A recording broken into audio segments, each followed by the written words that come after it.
Welcome to English Easy. Viewers, in this video we are going to discuss three confusions, or you can say that three pairs in which mostly students as well as teachers found confused. One of them is still versus yet. We are going to discuss these two words, still and yet. ये जो pairs होते हैं जिनमें हम अक्सर confused पाए जाते हैं, उसकी वजह ये होती है कि हम उन्हें अपनी लैंग्वेज के रेफरेंस से देख रहे होते हैं, जिसे हम L1 इंटरफेरेंस भी कहते हैं। यानी उर्दू में जब हम देखते हैं तो इन दोनों वर्ड्स का मतलब स्टिल और येट दोनों का मतलब है अभी तक, लेकिन जब हम इंग्लिश में इस्तेमाल करते हैं तो इनके इस्तेमाल में फ़र्क होता है। तो हमने उस फ़र्क को जानना है और अपने जहन में रखना है।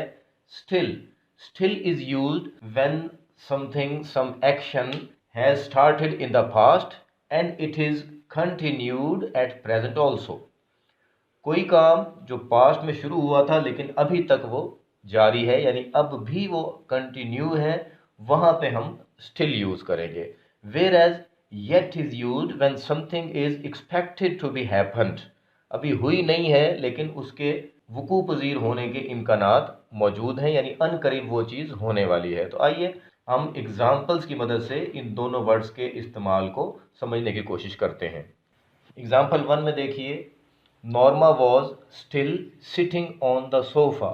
यानी नॉर्मा पहले से बैठी हुई थी और जिस वक्त राइटर उस मंजर को बयान कर रहा है उस वक्त भी नॉर्मा अभी सोफे पर बैठी हुई है।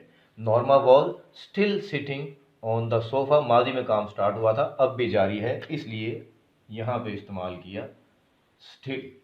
जबकि सेंटेंस नंबर 2 में आप देखिए, Norma had not pushed the button yet.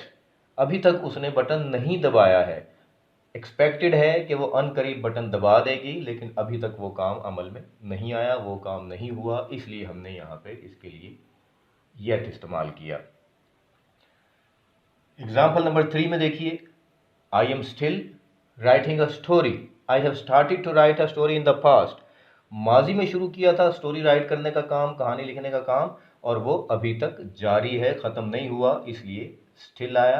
I am still writing a story. लेकिन सेंटेंस नंबर 4 में देखिए, I have not completed the story yet.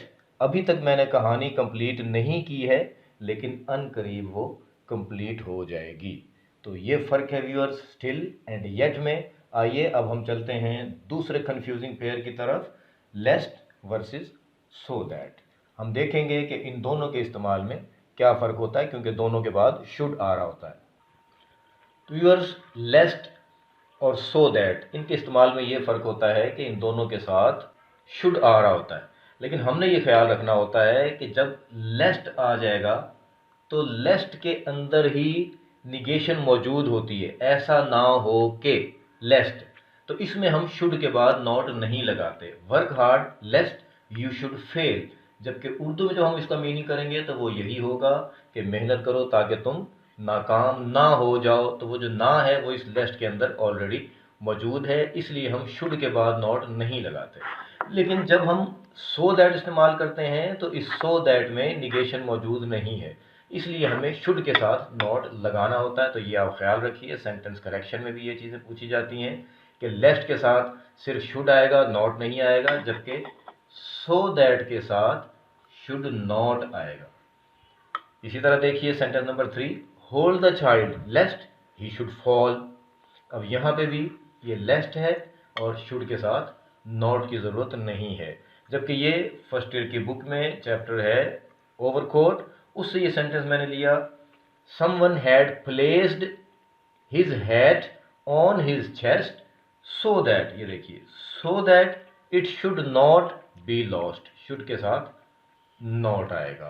तो लेस्ट और सो दैट के इस्तेमाल में ये फ़र्क होता है कि लेस्ट के बाद शुड आता है, जबकि सो दैट के साथ शुड नॉट आएगा। तो आइए अब हम आगे बढ़ते हैं अपने तीसरे कंफ्यूजिंग पेयर की तरफ, a number of and the number of. A number of और द नंबर ऑफ, तो पहली चीज़ तो ये याद रखिए कि इसके बाद जिसका भी आप जिक्र कर रहे होंगे उसकी प्लूरल फॉर्म आएगी आ नंबर ऑफ स्टूडेंट्स, और इसी तरह यहाँ पे भी आइए देखिए the number of students. Confusion यहाँ होती है कि किसके बाद सिंगुलर वर्ब आएगा और किसके बाद प्लूरल वर्ब ने आना है। तो आ नंबर ऑफ स्टूडेंट्स, इस कंफ्यूजन को आप अपने ज़हन में इस तरह क्लियर कीजिए कि आ नंबर ऑफ स्टूडेंट्स, इससे मुराद जिस तरह से हम उर्दू में इस्तेमाल करते हैं कि कितने ही तलबा, कितने ही लोग, कितने ही लड़के, तो ये कितने ही जो हम इस्तेमाल करते हैं तो उसको हम एज अ प्लूरल ले रहे होते हैं। आ नंबर ऑफ स्टूडेंट्स, कितने ही तलबा, एब्सेंट येस्टरडे, कल की बात है तो वॉज आएगा या वर आएगा। तो अ नंबर ऑफ स्टूडेंट्स, कितने ही तलबा, ये प्लूरल है, इसलिए अ number of students were, a number of के साथ आप वर लगाएंगे। जबकि जब आप द नंबर ऑफ स्टूडेंट्स इस्तेमाल करते हैं तो इस द ने लग के और इन स्टूडेंट्स की तादाद को एक ग्रुप की शक्ल दे दी है। यानी द नंबर ऑफ स्टूडेंट्स का मतलब है हम किसी मखसूस ग्रुप की बात कर रहे हैं जो ऑलरेडी नोन है। द नंबर ऑफ स्टूडेंट्स, और जो ग्रुप होता है उसको हम एज अ सिंगुलर ट्रीट करेंगे। The number of students is making a noise, जिनके बारे में आप ऑलरेडी जानते हैं वही ग्रुप है जो शोर मचा रहा है। A number of and the number of. Sentence number 3 में देखिए, अ number of candidates, a number of, कितने ही उम्मीदवार, आर गोइंग टू पास, और सेंटेंस आगे भी हो सकता है, a number of candidates are going to pass the interview, pass the test, pass the exam etcetera. और सेंटेंस नंबर 4 में देखिए, the number of, the number of candidates यानी मखसूस तलबा हैं, उनका एक ग्रुप है, उसकी बात हो रही है। The number of candidates is going to pass.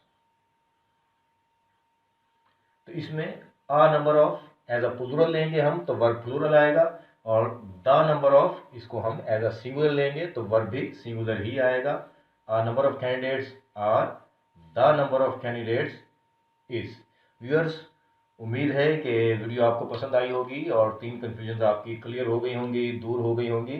तो आपसे रिक्वेस्ट है कि subscribe our channel and like and share the video. Thank you very much.